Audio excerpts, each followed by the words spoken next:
Let's talk some sports, baby. Taken by Iguodala. Iguodala to Curry. Back to Iguodala. Up for the layup. Oh, blocked by Jones.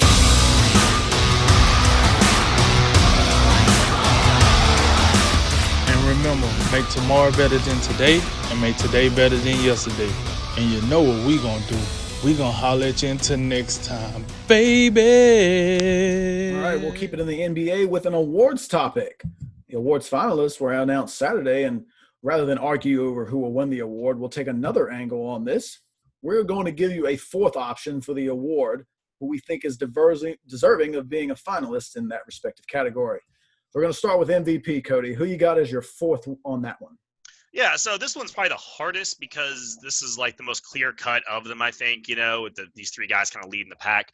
But I'm going to go with CP3, man. I mean, this guy got dumped halfway through a trade, was what it felt like, at a gas station in Oklahoma, and with a team that no one thought would even come close to contending.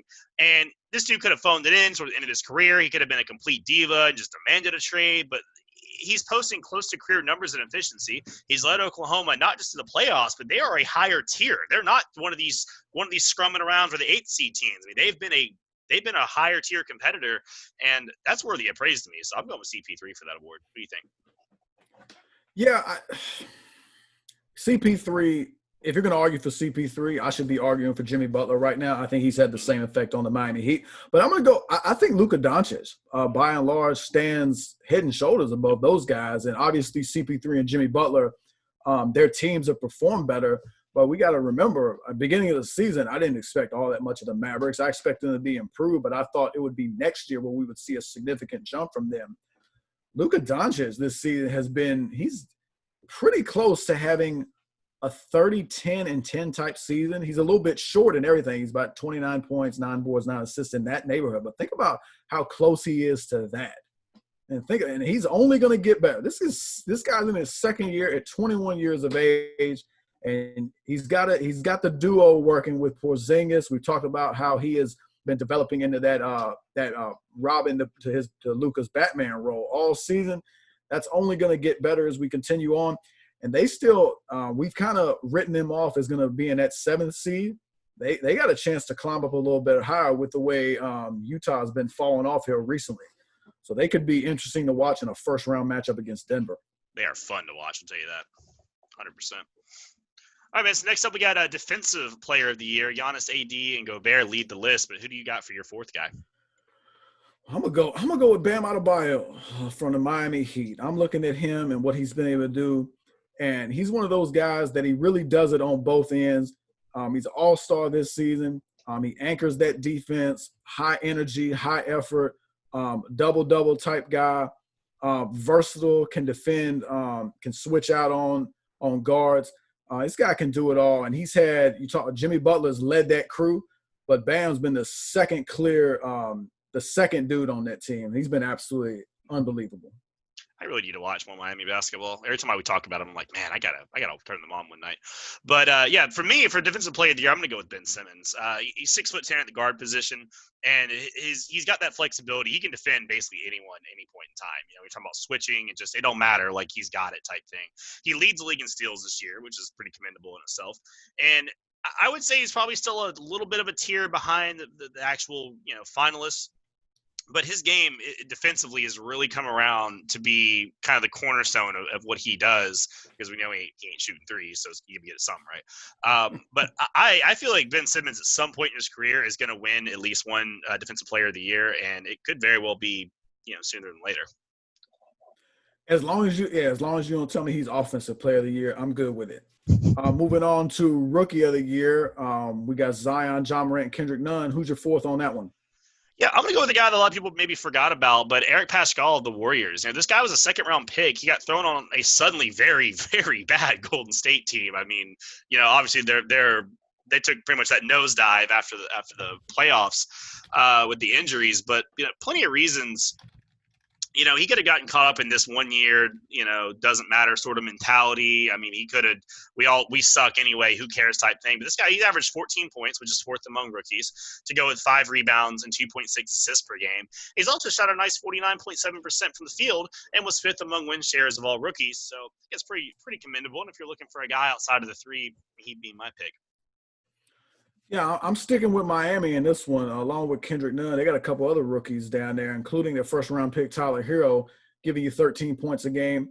A fairly good efficiency for a rookie, taking a lot of perimeter shots, 43% from the floor and 39% from three. And he's just capable of going off for big numbers at times with how well he shoots the basketball. I think he's had a big effect down there for the Miami Heat, just like those other two rookies. I'll go with Hero on this one, though. Yeah, they had quite the crop. I mean, you could build a championship off that draft Miami had this past year. Let's go ahead and move to sixth man of the year. We got two Clippers on the list, and Lou Williams and Montrezl Harrell to go along with Dennis Schroeder. So who do you think is the fourth sixth man of the year? This one was a little tough for me, and I almost went with another member of the Miami Heat. So just for the sake of diversity, I'm throwing the bone to the Orlando Magic. Terrence Ross, congratulations. Didn't Terrence Ross have a 37-point game where he didn't do anything else, like it was just zeros in every other stat or something? He probably did. It was a magical stat line.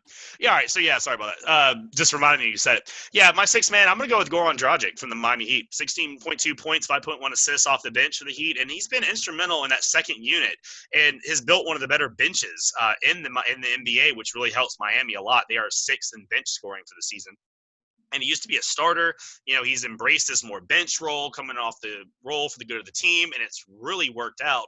And it's helped him create a more cohesive unit. And he's one of these more veteran guys that's kind of come into where, hey, I can sort of, you know, float this rookie core of guys and help kind of spin them up as they go. So guys like him are really important. Sometimes they're overlooked as far as that role in the team. Yeah, and moving on to most improved player, we got Luka Doncic, Brandon Ingram, and Bam Adebayo. Who you got on that one? You know, I'm going to go ahead and take a page from Luka's advice here. He pretty much said, nope, take me off this list and put on Devontae Graham for the Hornets. Graham went from 4.7 points to 18.2, 2.6 assists, 7.5, and he shot 28% from three last year, 37% for this year. He was the best player on a, admittedly, not very good Hornets team, but that's precisely why he was overlooked. And if you're looking at just improvement on the personal level, I think he should definitely be a finalist. Yeah, I'm gonna tell you, if you can give me, if they can make Luka as a finalist, well, I can make Pascal Siakam as a finalist. This is a guy who has seen career highs in virtually every statistical category. 17 points to 23 points. He's up in rebounding. He's up in assists. He's up in blocks. He's up in steals. Some of the efficiency numbers have come down just a bit, but that's something that I would expect when you look at a guy who has gone from the number 2 option behind Kawhi Leonard to the number 1 option. So those type of things are understandable to me. But he's leading that Toronto Raptor team to the 2nd overall seed in the East, and I would go Pascal Siakam there. He's had a meteoric rise from the last couple of years. All right, we're finishing up tonight with the coaches. We got Mike Budenholzer, Nick Nurse, and Billy Donovan as the finalists. But who's your number 4? My number 4 comes from Memphis. And remember, keep in mind, I'm pretty sure all these awards, they don't take into account the bubble action. So don't hold this losing streak against my man Taylor Jenkins from Memphis. Remember Jaren Jackson with the knee injury. We all know this bubble format was not in the interest of the Memphis Grizzlies. It was in the interest of the Zion Pelicans, the New Orleans Pelicans, who have not taken advantage of it. They absolutely have not. So nice try, NBA. But yeah, I would go Taylor Jenkins. Similar to what Oklahoma City has done this season. We did not expect much of anything at all from them. The Thunder exceeded expectations.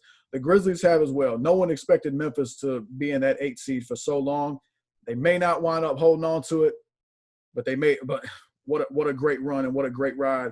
And John Morant, what a season for him. Yeah, they have a young, really good core. It's really interesting to watch going forward next couple of years. I'm going to go with Nate McMillan from the Indiana Pacers. I think he definitely deserves some love. You know, since he's been there, you could just pencil these guys in for the playoffs, no matter what kind of squad he's got laying around at that time. He did lose Victor Oladipo for a significant portion of time this year. He had to integrate Malcolm Brogdon into the new system and everything. And now you get these guys playing great ball, especially in the restart. You know, they're definitely a competitive team in the East. They're about, in that 5 or 6 spot. I think they're tied right now with Miami. Miami, another team we praised over and over. And I don't think the Pacers get nearly as much love as maybe Miami does as far as your national headlines go. And you got to think some of this T.J. Warren sudden explosion has got to be thanks to him. And I know we're not basing these off the bubble performances, especially alone, but that's really good. That's a telltale sign of a good coach to get your team through some adverse periods like this and get them playing this well as he has. I think he definitely deserves some love for Coach of the Year.